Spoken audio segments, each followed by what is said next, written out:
Welcome to First Things First. Jenna Wolfe, Hall of Famer Cris Carter, this right here, our NBA guy, Nick Wright. That was such a big handshake I gave you. I'd like to do it a little more delicately. I want you to be strong, and I want to. You get angry when people don't give you firm handshakes. You find it sexist. Okay. So I've learned that. We're still shaking. Because we have guests that come in. They give Cris. They dap up Cris Carter. They give me a firm handshake, and they say Jenna Wolfe, and they say, "Oh, comes here." Can't stand that. And she hates it. So I gave you a firm handshake, you know trying to finish the week strong. Let me rock that back. Thank you. No problem. Much respect. Absolutely. What are we doing? Oh, I know. We're doing a 3-hour program. A lot to get to today. We got Jenna Wolfe. 2 NBA series heading to Game 7. Lucky us. LeBron is out recruiting Kawhi. Who's next? But we got to start with the status of the best player on the best team. The Warriors announced that they will be without Kevin Durant for the rest of this Rockets series as he recovers from a right calf strain. He could return for the Western Conference Finals if the Warriors do indeed advance. They got to win 1 of 2 against Houston in order to do that. Here's Golden State head coach Steve Kerr looking on the bright side. Yeah, I think it's good news. Calf strain, he's had them before. He's responded well. And obviously we're disappointed he won't be able to play, in this series. If we're able to win the series and move on, it looks good for his return, in the not too distant future. It's the playoffs. It's the ultimate test. And we're in a great spot. We're up 3-2, and we got championship rings on our fingers, and a lot of experience and a lot of confidence that comes from that. So let's go out there and let it rip.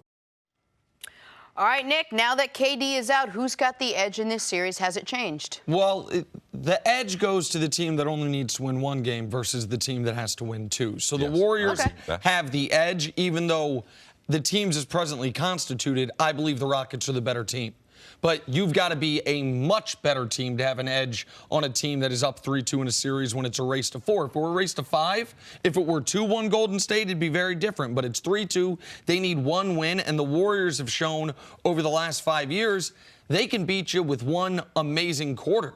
That's what happened to Oklahoma City in Game 6 when the Warriors didn't even have Kevin Durant yet. 1 amazing quarter changed NBA history forever with the team that's out there tonight, basically. Steph, Clay, Draymond, Iggy, and see what I'm most interested about is those guys were able to channel that brilliance for the 4th quarter of Game 5. But how much has this series worn on them? How much energy do they have left to be able to do that? For all 4 of those guys need to be prepared to play 40-plus minutes. Can they do that tonight and then duplicate it on Sunday? Because I do believe the Rockets will. Yeah, I'm glad you mentioned the quarter thing, because I believe that's very, very important when you talk about game number 6, which I believe Houston will win. And I agree with a lot of the things that Steve Kerr said. But is he going to be able to say that after midnight tonight? Houston wins the game. Now you got 4 quarters of basketball. You don't have your best player. So then the question is, how many bad quarters can the Warriors afford then? So I just believe in this right now until tonight's game. And I believe that Houston has a huge advantage in tonight's game. I believe the Warriors will play at a frenetic pace. They'll go back to the days before they had KD. Pre-KD. They'll pass the ball a whole bunch. They'll pass up good shots to try to get better shots, even to try to get a great shot. Steph and Clay will move all around the court, even though they will be trapped. And I think one of the keys is Houston, how hard can they make it on Golden State, and especially some of those older players? Because if you can make it difficult in the 48 minutes they have tonight, that toll will be paid on Sunday when you get to a game number 7. Well, and that's something that obviously the best case scenario for the Warriors is to win tonight. Just end it. The worst case scenario in my mind for them is a close game that they lose. I think I think if the Rockets are up 22 at halftime, they've hit 12 first-half threes, and the Warriors say, okay, we're going to try to go get them Sunday. Getting blown out tonight for the Warriors, even if it's unlikely, is better for them than a hard-fought close loss. Because if you get blown out, absolutely, you all of a sudden, you can wave the white flag early. You can say, Steph, Clay, Draymond, Iggy, you're not playing 40-plus minutes. And also you reduce the risk of injury. 100%. And so the Warriors would take a close game because they could win a close game, right? I don't think the Warriors have the ability tonight to have it go the other way, blow out the Rockets. But Houston, it's a weird scenario where I'm sure tonight it would feel better. Houston has a nice, comfortable lead the whole way. In order to win the series, they have to win tonight and Sunday. What puts Houston in the best position for Sunday is a game where the Warriors are 5 to 9 points behind the whole way. They've got to keep everyone in the whole time, and they win. You can't manipulate results like that. I'm just saying, if we're talking about potential results. Right, just a hard-fought NBA playoff game. Right, that's the best one for Houston. When we keep talking about how are the Warriors going to do without KD in there, I mean, that team flipped a switch quickly in the fourth quarter of Game 5. They quickly turned around and said, oh, this was us before KD came. We did this for a quarter. But can they do that for more? Can Houston take that and be able to combat that for the course of a whole game if they're able to do that again? This is the part where I believe that Houston has an edge. When KD gets that injury, 2 minutes left in the third quarter. Now, Houston didn't know how they would play the rest of the way. But now they've been able to watch that little quarter plus of tape. And I believe they're going to win tonight. And then going into game number 7, they're going to have 4 quarters to be able to determine the style for which. So I believe in the game number 5, the Warriors had an advantage because the Rockets didn't know what style they're going to play. I don't believe that they can do it. The Warriors sustain it. And they have to play so many good quarters that I believe it's going to – the wear and tear, Nick, I believe will take its toll, especially on Iguodala. And I believe that Draymond, what he's going to have to do tonight will take its toll on him in the game 7. And your big point when I keep bringing up that the Warriors are 29-4 since KD's gotten there when Steph plays and KD doesn't is 4 of those games Boogie Cousins played. The games the previous years, they were deeper. Iggy was younger.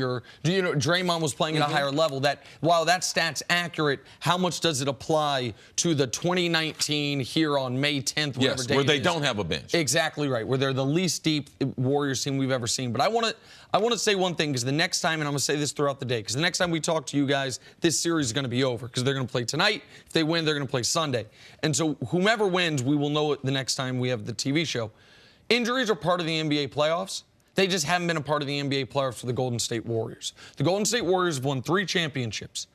Every single championship they've won, their biggest competitions, best or second best player was knocked out for the series.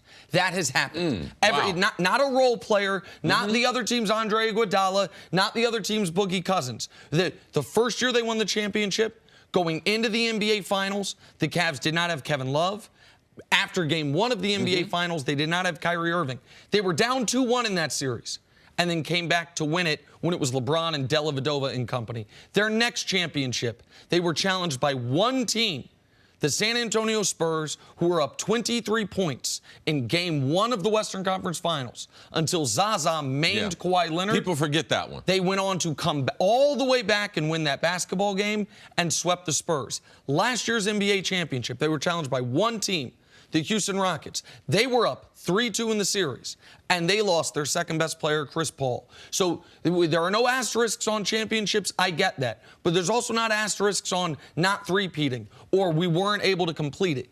If the Rockets beat them, it's fair and square. If the Rockets beat them, there are no, oh, but KD wasn't out there excuses. You start doing that math, then there's no clean championship of the 3 for Golden State. We are used to injuries being a part of critical Warriors series. This is the first one where an injury could play a part against the Warriors in a critical series. We will see if the Rockets can take advantage of it. All right, good stuff. We'll talk much more about this from both sides, but coming up, what can the Philadelphia 76ers do to advance to the conference finals? That's next on FS1. You can always check us out on the Fox Sports channel on SiriusXM. We'll be right back. Long day at work, tough day at school, still stuck at the office? Treat yourself to the meal you deserve on demand from your favorite restaurant. Restaurants come to you with DoorDash. You love to cook, but you're not in the mood to do dishes tonight. Watch your favorite show with your favorite people instead and get it delivered with DoorDash. What's the one dish from your favorite restaurant that you can never recreate at home? What if someone brought it right to your door? It's dinner time, but your stomach is rumbling and you still don't know what you're going to eat tonight. Sound familiar? With DoorDash, you don't need to get up from the couch to get a meal cooking. DoorDash connects you to all your favorite restaurants in your city. Ordering is easy. Just use the DoorDash app and choose what you want to eat, and your Dasher will bring it to you, wherever you are. Not only is that burger place you love on DoorDash already, but over 310,000 other amazing restaurants are too. DoorDash connects you with door-to-door delivery in over 3,300 cities and all 50 states across the United States and Canada. Order from your local go-tos or choose from your favorite chains like Chipotle, Wendy's, Chick-fil-A, and the Cheesecake Factory. Right now, our listeners can get $5 off their first order of $15 or more when you download the DoorDash app and enter promo code FTF. That's $5 off your first order when you download the DoorDash app from the App Store and enter promo code FTF. Again, that's promo code FTF for $5 off your first order from DoorDash. Back to the show. Welcome back. We'll get to Sixers Raptors in a second, but first some highlights presented by Hilton. Nuggets Blazers. Damian Lillard gets bumped by Nikola Jokic, but somehow still makes the off-balance jumper. Obviously a critical win, and we are setting up for one of the greatest NBA Sundays in recent memory if the Rockets can take Not care a of lot business better than tonight. Game 7, Nick. And we could have 3 of them if the Rockets take care of business. Same game. Gary Harris throws down the one-handed flush on Al-Farouq Aminu. Al-Farouq, the interesting change in this game. Al-Farouq Amino's minutes limited. Zach Collins comes in, the guy with the pretty hair for the Portland Trail Blazers. He put together a pretty game last night. Yeah, got 5 blocks, I think 15 points. Nice little adjustment. Seems like are you looking at guys' hairdos and everything to figure out he what just your next reminds me style's of my gonna guy be? Hubs. That's all. Yeah. Raptors Sixers. Jimmy Butler connects with Ben Simmons for the alley-oop. This is one of the good plays in the game. Jimmy Butler, very, very aggressive. Him and Ben Simmons on the receiving end of this alley-oop here. They're very good in half-court offense last night. It's nice to see Ben Simmons play at his best. Do you see that, Nick? First good game of the series, man. And good for you for pointing it out, see? All right, finally, Kawhi Leonard goes to the hoop strong, but denied by Joel Embiid. No injury report. Joel Embiid, no pregame. Oh, don't know if I'm going to play, coach. Even though we know he's not at his best, if he was just a defensive player, Nick, he'd be an all-star. Well, and that is where, and we'll be able to show you here in a few minutes, his numbers pop off the page at you as his impact, even in a game like last night where offensively he's held in the teens again. I think Coach Mangini would like that. He's a force multiplier. Yes, exactly right. All right, sticking with the Sixers and the Raptors, Philly surprised a lot of people last night, taking down Toronto 112-101 to force a Game 7. Raptors bench struggled again in this one. Jimmy Butler did not. Once again, leading the way for Philly, dropping 25 points. Embiid, Simmons both bounced back, combining for 38 points, 20 boards. Nick, how were the Sixers able to win last night? Well, so you alluded to it in the highlights. Ben Simmons was sensational early, and they are obviously a different team when they actually have another all-star. All this series, Ben Simmons has just been an all-star in name only. He actually played like one last night. And the very simplistic method for the Sixers is this. Force misses on the defensive end, get out running on the offensive end, and then Ben Simmons can be Ben Simmons. It is so much of his ability to be that force multiplier is you've got to get stops, because then you can get out in transition or the semi-transition, and they look like a totally different team. And the other element was Joel Embiid and his presence in the defensive paint. Joel Embiid's, it's not just block shots and altered shots, it's scaring guys out of even attempting shots in the restricted area, forcing guys into tougher shots, shots they don't want to take. That was the difference. That was the only reason this game wasn't a blowout the entire way, was Boban came in for Embiid for a couple minutes twice in the first half. So, Toronto immediately both times went on runs. Boban, I think, was minus 15 in 6 minutes in the first half, which is almost impossible. But when Embiid was out there with Simmons playing the way he was and Jimmy Butler continuing his playoff excellence, you saw the best version of Philadelphia. Yeah, this was what we should have expected. If we go back to game number 5, the embarrassment of Philadelphia, all the bad press that they got, Joel Embiid, this is really the second time in their pro career that people have been down on them. Yep. Last year when they got knocked out in the second round of the playoffs, and what they were facing in Toronto, coming back with the game number 6, and the crowd, they gave them a lift early. Now the crowd, it was like, hey, we're going to cheer appropriately, not all the time, but if you play bad, we will boo you. Even with a 9-point lead, Nick, you and I were talking about how the crowd was booing, and it's hard for younger players. But I thought that their professional pride, led by Jimmy Butler, that would lead to a victory in game number 6. So it was nice to see them all play well. And it was Joel Embiid, especially early because of injury, as if Brett Brown said, you know, we're going to take a back seat on the offensive end. We're going to allow the offense to go through Jimmy Butler and Ben Simmons. And Ben Simmons, man, is like he's got a split personality when Joel Embiid is not the focal point of the offense, especially early in games. And I know Ben Simmons is far from a streak shooter, but he's the kind of guy that can only play at a certain type of pace for him to be effective. 6'10", point guard, get out in transition. You made a great point. When teams are scoring on you, you can't run the fast break. This is not Showtime, where the Lakers would fast break no matter if you made a bucket or if they were able to get defensive stops. So they got those defensive stops early. One point I want to make, something we need to watch for in game number 7 on Sunday, Kawhi Leonard. Now, Kawhi is still playing good basketball. He's back down to earth playing like a top 5 player in the world. But the three-point line, the last 2 games, 0 for 8 from three-point line, when you are a guy like him and when you can't hit that three-point shot, I believe that will change in game number 7, but that has led to 2 wins, to this win by the 76ers, his inability to be able to hit the 3 in game number 6. And it's led, even though that Toronto won game 5, Kawhi was over 50% from 3 in this series. It was one of the reasons he was unguardable through 4 games. Yes. Is he can get to the basket, and you had to guard him at the three-point line like he was Steph Curry. And when you have the strength and athleticism of Kawhi and the ability, he didn't have the quickest first step, but he's so strong that if he gets even a little bit by you, he can turn his shoulders and you can't get back around him. And so they are still obviously going to be worried about him as far as defending the three-point shot, but going from over 50%, which is almost impossible, to back-to-back offers is something to watch for going into game 7. What bothered me is Nick Nurse took to the podium after the game and said, we just didn't play hard enough, which is inexcusable when you're at this point in the playoffs. But it's the same thing we heard from Brett Brown about the Sixers. My question is, why has this series been such a tug-of-war? We keep going back and forth on who's more talented and who should win, and yet there have been blowouts on both sides, on home, on the road. Are they evenly matched? Is that what it is? Well, to try to clarify what the coach was saying, because it's hard to look good and it's hard to play with a lot of energy when your shots aren't going in. I mean, they couldn't buy a three-pointer in the first half, and that led to the Sixers having that lead that they had in the first half of the game. So I can understand what the coach is saying, because there's a different type of energy that you have to come to the arena with to close someone out on their home court.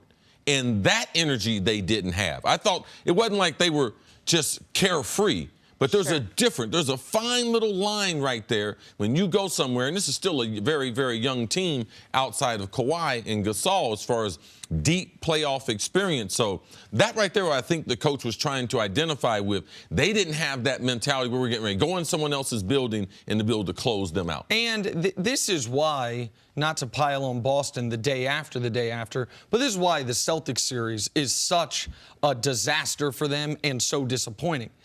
This is how second round and third round and ideally NBA Finals series should be. Right. We have 2 excellent teams. We are down to the best 8 teams in basketball, the best 4 in each conference. We talked all year long about how the Eastern Conference was different this year.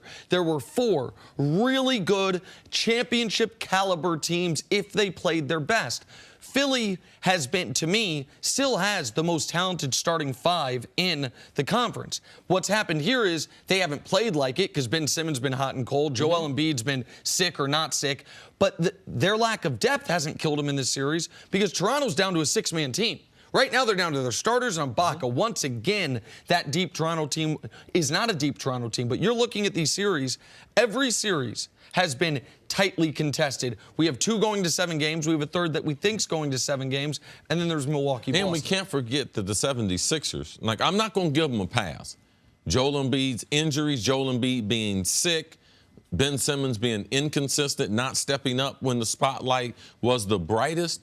But this team has only played, their core group of guys, they played 20-something games together, Nick. Right. Went into the playoffs having played 10 games, the starting lineup. I mean, like, this starting lineup, so as these series go on, that's how you can see some lopsided victories in that, because what Philadelphia is going through, they're going through for the first time. And most of their guys, this is their first time. Last year, they in the second round of the playoff, it was different. They didn't have Tobias. They didn't have Jimmy Butler. So I can understand why the back and forth. Right now, Toronto, out of the defensive teams we have in the playoffs, they're the best defensive team, too. So they have the ability to be able to shut you down. So that's why this series has been back and forth like it is. What kind of impact does Joel Embiid have on this team when he is healthy and he's playing at full force? So I think this is really interesting because in this series, Joel Embiid offensively has only had one, even what I would call a good game. There was the game he had 33 points, was outstanding. Every other game, he's been held to 17 points or fewer. But what he is doing defensively, and the best way to show it to you is the plus-minus. Look at the on-court, off-court for the Sixers in this series. In the regular season, when he's on the court, they're +8. When he's off the court, they're -3.5 and difference of 11. In the first round, when we said Brooklyn's got no one to deal with him, they got skinny Jared Allen, they got no one to deal with him. On court, +24, off court, just about even. Difference of 24.5. This series, when he's on the court, they are +21 net rating. When he's off the court, they are -46. Wow. They are getting annihilated when he goes to the bench. A difference of 67 points. So even if he's injured, even if he's sick, we need him in the lineup 100%. Because that's the type of impact that he can have, even if he's not an elite scorer of the basketball. There's so many other ways for him to impact the game. Exactly. Who wins right. the game? On Sunday, Yeah. I got to go with the home team. For a road team to win a Game 7, you need something. You need something really either miraculous or you need to be the way more talented team. I got to go with the Toronto Raptors on Sunday. You ready to make a pick? I believe Kawhi gets hot from three-point line, and the Raptors move on to the conference. Kawhi Leonard 0 for 8 from 3 from the last 2 games combined. He'll have to step that up. Take a break coming up. Which star has LeBron been recruiting this postseason? That's next on First Things First. Tomorrow, undefeated champ Jarrett Hurd puts his super welterweight titles on the line as he takes on Julian Williams. 8 Eastern on Fox and the Fox Sports app. All right, time for us to go viral. All right, last night on the gram, Odell Beckham posted this video of himself at the driving range. That's left to right. That's way in the trees on the right. Let's check it out. OBJ, that's left to right. Nice little swing, though. He added that it was only his 5th or 6th time swing in a club. We should mention for our audience that our sports staff here at FS1 have set up now you get that one straight. Okay, that one's straight again. That's, So also that's pretty We straight. should add for the audience that we have a little putting That we contest set up at an work. entire green in our sports office, so if anyone's going to be able to judge OBJ's swing, I would imagine it would be the 2 of you, because our whole office is basically pro athletes a driving like range. Odell, my partner Chris Carter, make me so sick, man. That's a 5th good or swing 6th right time there. swing in a club, and he's great at it. Well, there's a few things about this. See, everything starts off with a good foundation. He's got a great stance. He's gripping the club the right way, bringing the club on the proper path, has a nice little flat swing at the top, so the probability of him hitting the ball straight is way, way high. Very good, Odell, starting out. Hit me up, man. Hit me up. I can get you some lessons. I can get you some free ones. I got them for you. Oh, that's nice. Yeah, absolutely. Oh, that usually doesn't go that way. Randall Cunningham, Mike Quick. My guy, Mike Quick. Our guys from Philadelphia, they got me into golf.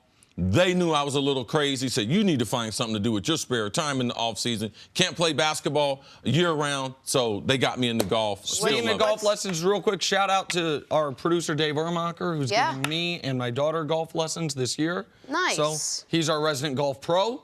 He played some collegiate golf, so I'm trying to get back into it. So that's it. Okay. So shout out to Dave. He doesn't get a lot of run on this show. He's not like Dusty, not like Hubs, Deontay Jamila, our more famous staff members. Try to get Ermacher some run. If anyone needs 3 people on a team, we should make a team. No. I haven't talked about my golf game, but I got a pretty good handicap. Oh, there is no doubt that we're listen, it's just What's like Jenna's athletic. handicap? It's life. two athletes doing this show, Jenna. You know. That's all. Go ahead. Believe Let's me, talk I know. about the basketball. Your AT&T wake-up call. From one athlete to another. The Warriors announced that they will be without Kevin Durant for the rest of this Rockets series as he recovers from a right calf strain. He could return for the Western Conference Finals if the Warriors advance. CC, can the Warriors still win the series without KD? They still can. I mean, because their margin of error, man, for what Houston's got to be able to do, they can do it. They got two of the best shooters in the history of the NBA. With the three-point line, Draymond has lost like 20 pounds since midseason. Iguodala's playing amazing basketball. What will their reserves do? And can Houston make it tough enough on them tonight to force some of that fatigue in game number 7? I mean, can they? Vegas thinks Kevin Durant is so incredibly important to the Warriors that the Warriors fell all the way to the favorites to win the title. I mean, they are so, this is, can they? Yes, of course they can. Also, though, we have heard Vincent Goodwill talk about how the Warriors, if Kevin Durant leaves this summer, could try to reshuffle some things. We've heard other people report the Warriors might be hesitant to give Klay Thompson the full max. Opportunity for Klay and Draymond to announce to everyone, hey, we are championship caliber even without him. Pay us both. Klay this year, Draymond next year. So big moment for 2/3 of the core that won their first title. Steph's obviously already gotten paid. Sixers beat the Raptors in Game 6 last night, 112-101. Jimmy Butler led the way with 25 points, while Joel Embiid and Ben Simmons had bounce-back performances. Nick, who do you think wins Game 7? I got to go with the home team. To be fair, I thought Toronto would close them out last night. Yeah, talk me into it, too.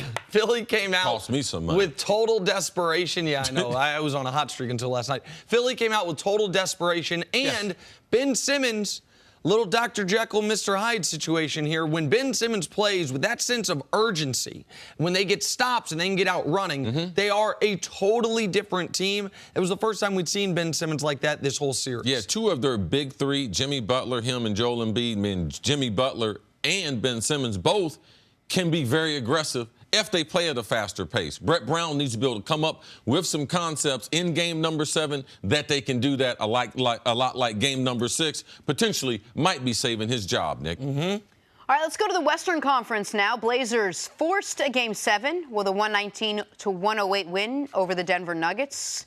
Damian Lillard and C.J. McCollum combining for 62 points. Nick, Game 7, Sunday, who do you got? Well, if the Blazers are going to win, they need Dame and CJ to combine not for 62, but probably 72. They need both of them to be exceptional. Denver had the best home record in the league this year. Yep. They already won a Game 7 in that building a couple weeks ago. So while fatigue could be a factor given they are now in back-to-back 7-game series, so difficult to win Game 7s on the road, they would need Dame and CJ to be exceptional. But they might have unlocked a little something with these Zach Collins minutes. Rodney Hood was really good once again. Zach Collins stepping in for Al-Farouq Aminu. That was a good adjustment by Terry Stotts in a must-win game. Yeah, I thought Portland would be able to get it done in game number 6. It's been that kind of series. And Dame and CJ haven't played outstanding together. So if you see them play outstanding together, which they did last night, they were able to get it to force a game number 7. I like your point as far as San Antonio getting that win against that type of franchise, that type of coach, because this young team has zero experience. I believe that will pay dividends for them on Sunday. Nuggets get it done. All right, finally, talk some football. Cam Newton's 2018 season can best be described as up and down at best, as he was dealing with a shoulder injury. However, he is hoping to improve in 2019, saying, quote, "Everything starts and ends with me, and I know that my gameplay has to be more consistent." It's been a theme the last couple of years, actually. CC, with Cam coming off surgery, what are your expectations for him? Well, I had a good opportunity to cover a game with Cam in Cleveland late in the season. I had a great meeting with him, sat down with him, and it was nice because I've been very critical of Cam. The guys I'm the most critical of, either football or NBA, they're the most talented. That's why you can be critical. I don't think you should be critical of players that are marginal, guys that are typically, they might only have a 4 to 8 year career. But when you have an athletic body, if I was picking athletic bodies, Ben Simmons and Cam Newton would be in the top 10 bodies that I would pick. Now, do I have to cut off their head and put Tom Brady's head on their body? Might have to do a little doctor in there. But he is that kind of athlete. And in sitting down talking with him, I wasn't surprised, but Cam is still like a kid trying to learn the passing game and how to depend on the passing game more in the pocket, because he has always, since 8 years old, when he stepped on the field, he's been the best athlete on the field, even in the NFL. So it's hard. Why would I have to? If I'm Kareem and I'm throwing this sky hook, why would I have to develop another shot? And at this point in Cam's career, where people are starting to get to him and some of the injuries are starting to pile up, this is the second time he's had shoulder surgery, he's looking at how I can be more of a passer of the football. And the more weapons they put around him to be able to help him out. But I like where Cam is right now because he realizes, for me to be able to reach my potential, I got to get better passing the football, and that comes with consistency. And I believe he's doing all those things to still continue to try to get better. And now, with the shelf life of quarterbacks, I mean, where is Cam right now? Right. He's in halfway through. Yeah. He just finished year 8. With the way quarterbacks are playing, it's not like he only has 3 or 4 more years left. And I know Cam plays a more physical style than most quarterbacks, but up until last season, he had been able to play that physical style without really missing much time due to injury. Last season was about the injury. We're so results-based in how we evaluate quarterbacks. The year before last, 2017, Cam was not very good. But the team won a bunch of games. They went to the playoffs, and he was really good in that playoff loss to the Saints. Yes. So we look at that season, we're like, oh, 2018 Cam was good. 2017 Cam was good. He really wasn't. He had 22 touchdowns, 16 picks, and a passer rating of 80. Last year, he was having the best year he had had other than the MVP year until the shoulder injury ruined him. Through 11 games, he had a quarterback rating north of 100 in 8 of those 11 games. He had 22 touchdowns and only 7 picks. He was playing really good football. And then over the final 3 games, and they shut him down, it was 2 touchdowns, 6 picks, quarterback rating 70 or below in all 3 games. He was awful, and he couldn't even throw a 20-yard out. No. A guy that is as strong of his arm as anyone in football, his shoulder was wrecked. But this is now, and I'm glad to hear Cam say this, C, because I do that Matt Ryan line thing, right? Hey, are you good enough to deserve franchise quarterback money without holding your team back? Cam has shown at his best, absolutely unequivocally yes. But he has also shown when he's not at his best, he is way beneath that line. He can be a detriment to the team. Last year, I thought it was more due to injury, but it is up to Cam now to get back to the form he had prior to the injury last season. Yeah, and I believe he continues the growth under Norv Turner. You have to realize him and Norv Turner are just now starting out. Conceptually, he's getting, and you could see the results before he got injured. Nick points that out as far as the numbers. Just imagine as he continues to grow, because to me, to hear a quarterback talk like that, that to me is the influence of someone like Norv Turner, because those are the points that Norv has continued to say, that these are the things you need to do, Cam. So I believe Norv Turner and Cam listening together, that combination, because Cam's coordinator before Norv Turner. I just don't have a whole bunch of confidence that that was the best fit for Cam.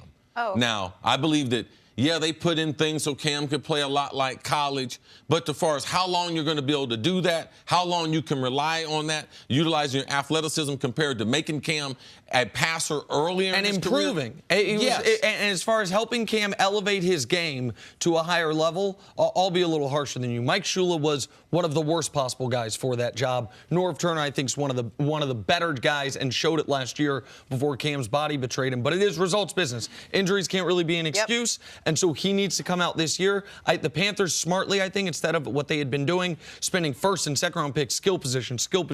They tried to upgrade the front lines of their football team in the draft this year. That should help Cam out on both sides of the ball. Very critical year for one of my favorite quarterbacks to watch. All right, let's move on. Back to basketball. Talk LeBron James. Even as he stands in the middle of the proverbial dumpster fire that is the Los Angeles Lakers, he is apparently still trying to recruit a free agent to join him. Reportedly has visited with Kawhi Leonard during this Sixers-Raptors series. This as rumors swirl that the team is considering trading him. Nick, can LeBron convince a free agent to join him with everything that's going on right now in Los Angeles? Well, it's the Lakers' only hope, and right now it's the only thing the Lakers have going for him.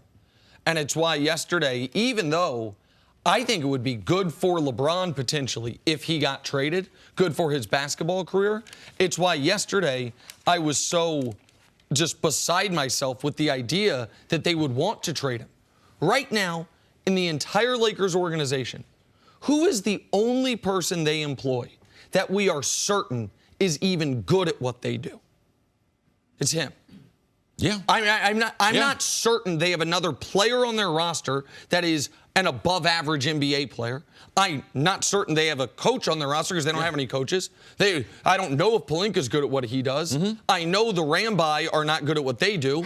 And Jeannie Buss has proven nothing aside from her ability to make sure the Lakers continue to do what they've always done, not win, but make money. So LeBron is what the Lakers have going for them. Outside of the logo, Los Angeles Lakers, with that basketball on it, one of the most glorious logos that you ever see in any sport. LeBron James is the best asset that they have. And when it comes to recruiting, I would imagine LeBron knows he needs to be involved. He had said during the season, I've always tried to play with great players. Because who else is out there? Linda Rambis? Like, who's going to be recruiting if not LeBron James, and if not right now? And LeBron has stayed out of the coaching situation, maybe to the Lakers' detriment. I hope I'm not divulging something I'm not supposed to divulge, but I'm just going to say it. Go right ahead. When the Ty Lue news came out, I immediately reached out to Rich Paul, LeBron's agent, and I just texted him, what the bleep? And his response was very simple. Staying out of it, we are not involved, came here to play basketball. Meaning that they were totally hands-off on this. Maybe because it's the right thing to do, maybe it's because of the criticism they've received in the past, I don't know. But Rich wouldn't lie to me on that regard, so I believe him. I also believe they know it is critical that they get another star, and the only real cachet they have is LeBron. Because there's a team that can offer the same weather with a better coach, a better infrastructure, and the same money in the Clippers. So if they are going to get a star, people have phrased this as, if they don't get a star, it's an indictment on LeBron. I look at it the other way. If they do get a star, it's only because of LeBron.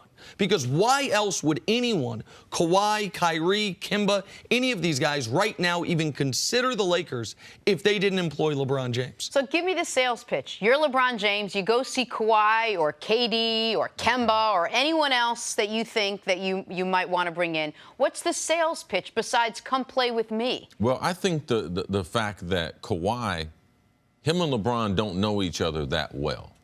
So I think Kawhi being a little more familiar with LeBron, and I think that LeBron, in full disclosure, if he just tells him everything that's going on in Los Angeles, and if he tells Kawhi, man, I don't have anything to do with the coaching right now. Man, we're going to get us a coach, but you and I, man, this is what we can do together. Part of it's about the Lakers, but part of this is about LeBron James being one of the greatest basketball players, and I think that Kawhi can identify with that, because he came from Pop. He always talks about Pop, and he always talks about Tim Duncan and the influence. And I believe that LeBron can be that Tim Duncan type guy. And the reason why Kawhi could thrive in San Antonio, it wasn't just the San Antonio system, how they started him out from the free throw line, shooting, working on his form and posture. Then they started him out 3 feet away from the bucket. LeBron knows all that. So Kawhi appreciates basketball, but he appreciated being in the shadow of San Antonio and Pop and Tim Duncan.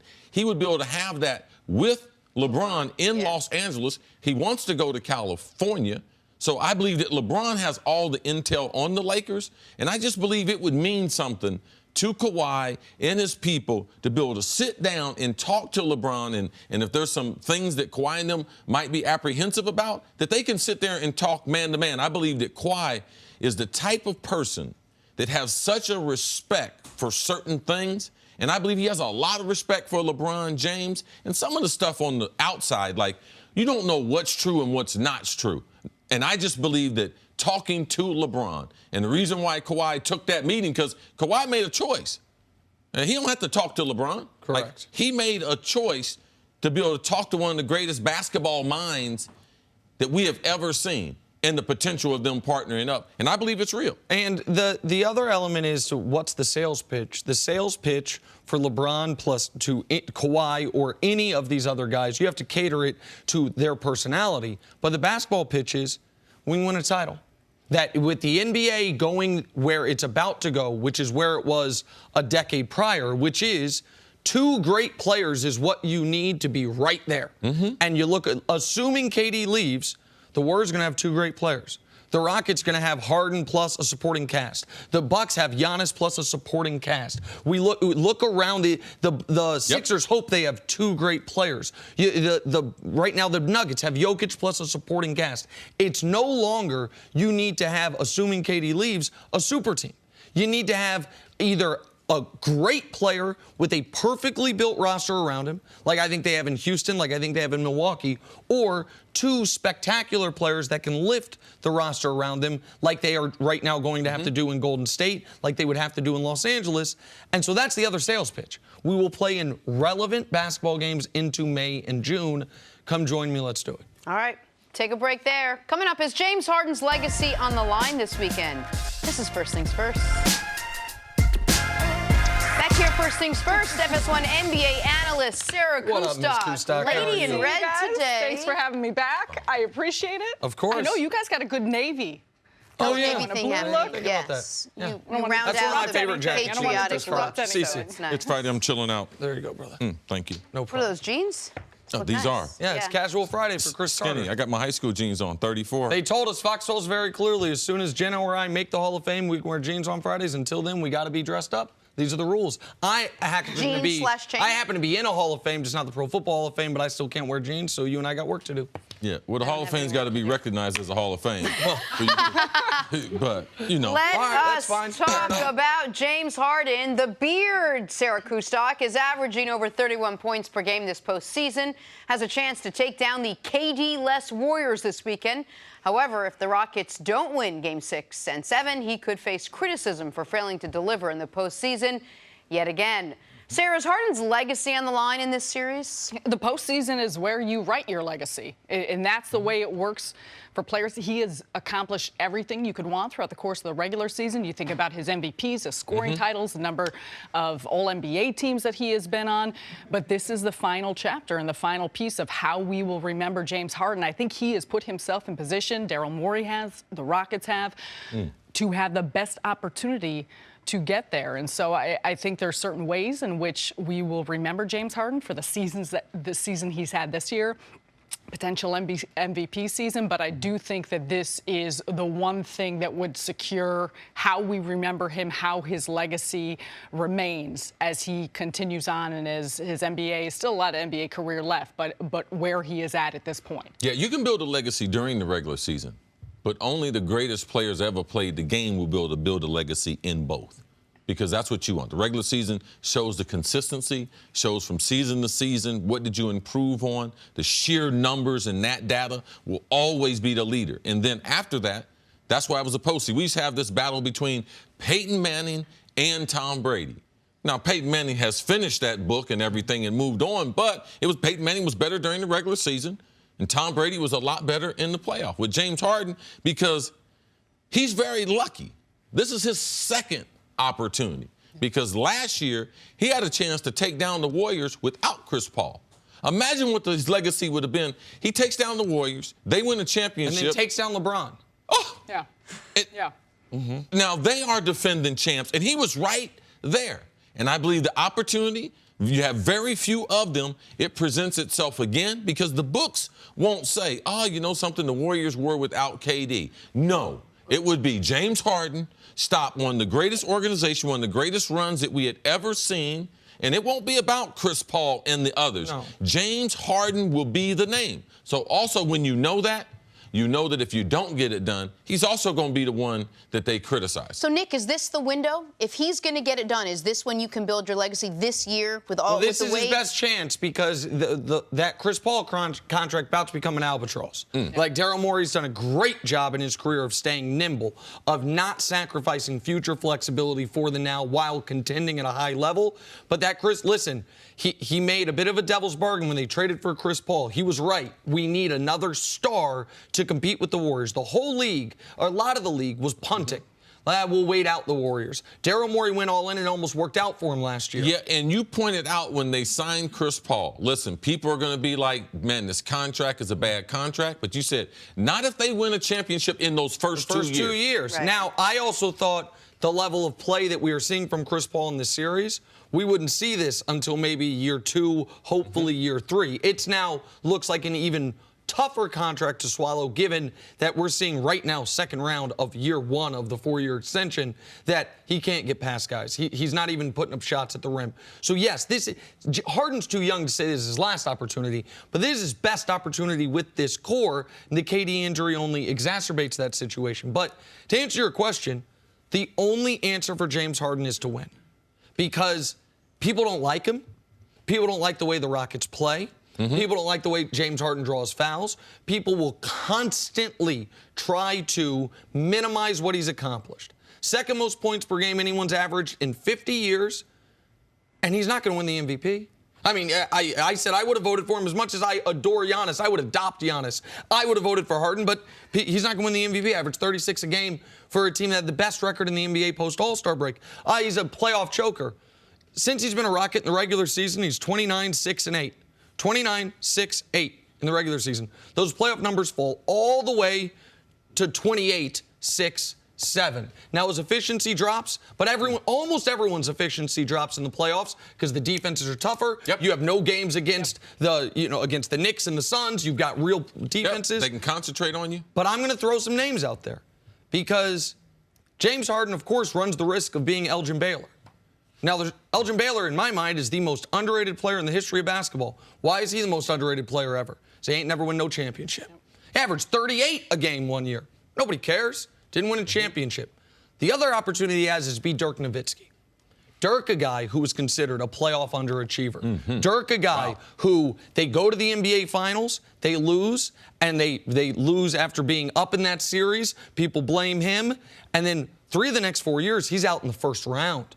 They don't get past the second round for 4 straight years. He wins an MVP. They're a 1 seed. They lose to the Baron Davis Warriors. And then what happens? Dirk won a title.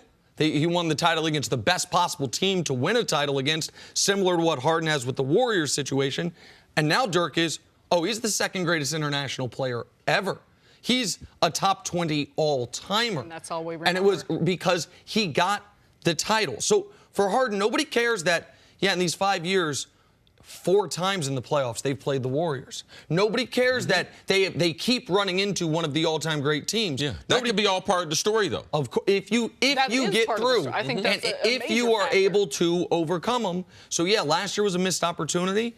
This year we'll see if it's a missed opportunity. And think about the narrative at the start of the season. I will include myself. We're all saying that the Golden State Warriors will absolutely, unequivocally win the title. And why didn't they re-sign Trevor Ariza? What about Luc Mbah a Moute? We were saying all these pieces that the Houston Rockets may have taken themselves out of the running to be able to contend for a title. And Daryl Morey, once again, stayed with it, worked his magic, said what we are doing is putting ourselves in the best position to compete with the Warriors. He has never been shy about saying that is the team that they are chasing, and understandably so. But they've got 2 games, one of those here being at home. And right now, I think the fact that Kevin Durant isn't in, it keeps them at a level playing field. I mean, this is the opportunity for the Rockets right now, but more than anything for James Harden to show that he is a player that we've seen throughout the course of these last few And of the players left in the playoffs, it would be hard to argue that there's not one that has more to gain than Harden. Like, Harden has probably the most to gain because he's accomplished so much. Kawhi has accomplished a lot in the regular season, but he's had some accomplishment in the postseason. But Harden, if he was able to win, it would cement his legacy as far as being one of the greatest guards that we've ever seen play the game. There would be no other criticisms left other than I just don't like Don't like his style. The only other criticism left would be, it's not my cup of tea, because the regular season numbers are off the charts. The team win numbers are off the charts. He has 2 scoring titles. He has an assist title. He has an MVP. He's got a 6-man award. Like, he's truly done everything you need except for a championship. And they all of a sudden, you win the title. You know he'd be Finals MVP if they win the titles. No one else in the Rockets would even be eligible, you would think. Then you're like, oh, wait, who has checked all these boxes? Now we're not talking about is the 5th greatest shooting guard of all time. We're talking about some of the greatest players of all time. But without it, people will act like none of the other stuff matters. It's not fair, but that's James Harden's reality. All right, Sarah, stick around. Coming up, what can the Sixers do to advance to the conference finals? Next on First Things First. Back here talking Talking Sixers with Sarah Kuston. They surprised a lot of people last night, taking down the Toronto Raptors 112-101. Now forcing a Game 7. Raptors bench struggled again in this one. Jimmy Butler did not, though. Once again leading the way for Philadelphia. Dropped 25. Joel Embiid and Ben Simmons bounced back, combining for 38 points and 20 boards. All right, Sarah, give us the how-to. How did the Sixers do it? How'd they beat the Raptors? You used the word force a Game 7, and there was force coming out of Philadelphia. And we've talked so much about their starting lineup, the talent that they have, but they can come at you in waves, and that was precisely what they did. It was Jimmy Butler out of the gates in the first half who really just applied so much pressure offensively, defensively. The second half, Ben Simmons, Joel Embiid took over. But I think Ben Simmons is the one guy that we had been waiting for him to be more aggressive, more assertive in how he plays, and he set the tone. I mean, he was someone who can do so much in the open court, and I think the defense of Philadelphia made such a major difference. They locked down on Toronto. Toronto shot the worst that they have this entire postseason from the three-point line. But what does that do? That allows you to get out and run, get out in the open court, more free flow to their offense. And so I think it all started on that end for the Sixers, which is a major factor in when they are good, when they can defend. That translates into how they play offensively, but they also took care of the basketball. And that allowed them to control the tempo of the game. And I understand there's a narrative, and the numbers back it up to a degree, that Ben Simmons is not as effective offensively when Joel Embiid plays. That Joel Embiid, because Ben Simmons needs an open lane on the offensive end, that if you had more of a stretch five than the league's maybe last remaining true traditional big man, what it would do for Ben Simmons. And that is true to a degree. But where Ben Simmons is the best is when Philly is getting stops. Yeah. And Philly gets stops when Joel Embiid plays. When Joel Embiid is on the court and his defensive impact. Last night, it's not like Joel Embiid had an enormous game, defensively. He had 2 blocks. He had 1 steal. But he was not only altering shots, he was dissuading guys from even going into the lane. He was making them take tougher shots. That allowed Toronto to have the bad shooting percentage, particularly in the first half, allowed Philly to get out in the transition or even semi-transition. And that's when Ben Simmons oh, that's how you become the #1 overall pick despite never shooting the basketball. That's where you can show your full impact. So I think it did all start, I know it's cliche, but it did all start with the defense for Philly. It made Ben Simmons into the best version of Ben Simmons. And as you said before the show, there is a question of why Ben Simmons at this, it's not like he's an older player where he's got to ration his energy, why he can't bring this level of force, this level of intensity, this level of push every single night. But when he does, even though they have a very thin bench, they're a very dangerous basketball team. You see the best basketball out of Ben Simmons, and I don't know if Sarah's going to agree with me on this, because it's hard to play basketball when you're desperate or antsy. But Brooklyn series, Joel Embiid's out, he's sick. Man, we desperately need Ben Simmons to take over. He shows up, best playoff game.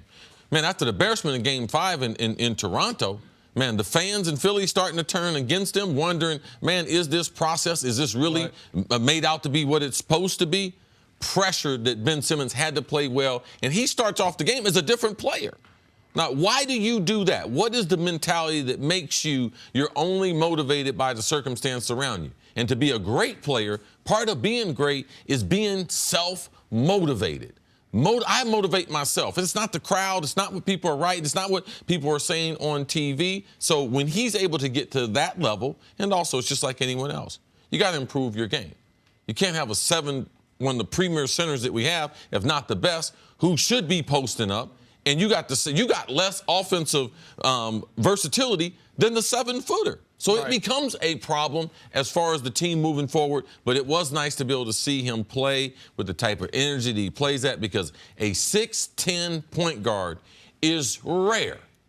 But it's like a wild horse out on the mountain range. If can't nobody damn ride him, what good is it? I mean, it's pretty and everything. It's rare.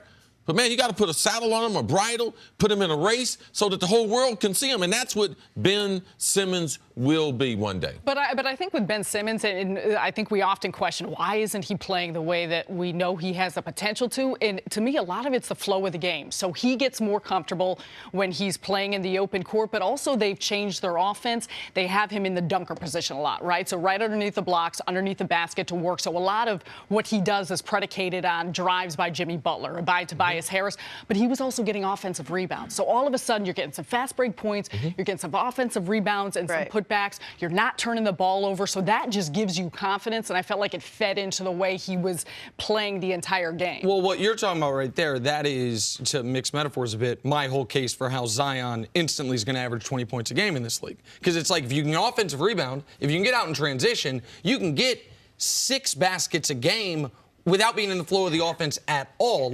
And so having Ben Simmons in those spots where you can get those easy buckets, because the other thing that is true, you talk about being self-motivated, there is the element of the best players. You see this a lot in high school basketball, a ton, and some in college, where even if a guy's a really good player, if he misses his first 3 shots, he goes into the tank. And Ben Simmons has an element of, if he doesn't get off to a good start, he is not going to have a good finish. But if he gets off to a good start, if he gets some easy buckets, then he plays with the force he needs to. But to me, the name we haven't talked about enough here on the Philly angle is Jimmy Butler, who has been the adult in the room and the best player for them offensively throughout this entire series, and the biggest reason that this series is not already over. Adult? Yeah. Brett Brown's. Oh, yeah. Oh, that's true. James Accent Butler. of adult. No, 2 things. One, Ben Simmons can't shoot and doesn't want to learn how to shoot. But secondly, it's not just about Jimmy Butler, because they've lost games where he's played well. But when Joel Embiid is in there and he's healthy and he's playing well, he may not show the numbers you said it offensively and defensively. He's such a force and a presence that he has, the last 2 games at least, rendered Kawhi Leonard still putting up points, but not being able to do all the things that he wants to do. Joel Embiid's a special player. Yeah. It's special. It's just they need to be able to figure this out. But what we have to do with Philadelphia is make sure that just because Elton Brand, he cashed it in, used this asset to bring Tobias Harris, to bring Jimmy Butler. It's like he's saying right now we're trying to win. This team coming into the playoffs, Nick, they played 17 games? Coming into the playoffs, they had played 10 games. 10 games together. 5. And so now we're looking at, they've played 20 games together as a starting 5. So as longer the series go, if they can happen to get through this, they're one of the more dangerous teams, because we don't know what they can be. They're just starting out, but we don't know if we're going to see this, because with Tobias being a free agent, Jimmy Butler being a free agent, that's why this series becomes so important for them. And I also think the bench factor, Mike Scott was incredible coming in, knocking down 3-point shots, and Toronto's bench was absent. And Toronto's bench, Toronto is the favorite for Game 7. They should win Game 7 there at home. Yeah. If they do, they have an enormous problem coming at them in Milwaukee, because right now Toronto is a 6-man team. I can't believe I'm saying it. Last year, they were an 11-man team. We were talking about their depth being their biggest strength. Last year, their bench unit carried them. They trade away C.J. Miles. They trade away DeLon Wright. OG has the appendectomy. All of a sudden, and Fred VanVleet goes MIA. There's 4 guys gone, essentially. It's Serge Ibaka and the starters. That's what we thought was going to be the case for Philly. Mike Scott and the starters. Philly's lack of depth hasn't hurt them in this series, because Toronto's been just as shallow as they have. Thank you for listening to the First Things First podcast. Remember, leave us a review and tell us what you think. Subscribe to the podcast on Apple Podcasts and catch us on FS1 Monday through Friday, 6:30 a.m. Eastern. For Cris Carter and Nick Wright, I'm Jenna Wolfe. So long, everybody.